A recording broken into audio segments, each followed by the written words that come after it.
Өлкөбүздүн гүлдөп өсүшү ар бирибиздин колубузда. Кыргызстан бул ыйык мекен. Бул ар бирибиздин үйүбүз. Кыргызстан менин үйүм.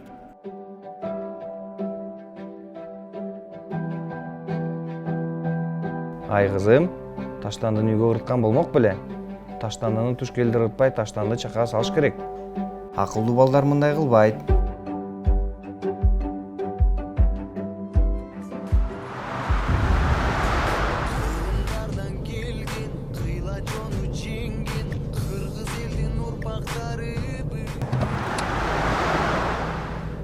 Ата, сиз таштандыны үйгө ыргытпа дебеңиз беле?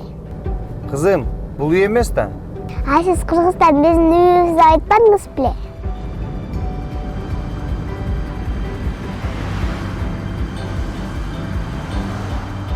Өз үйүңдү булгаба, таштанды таштаба.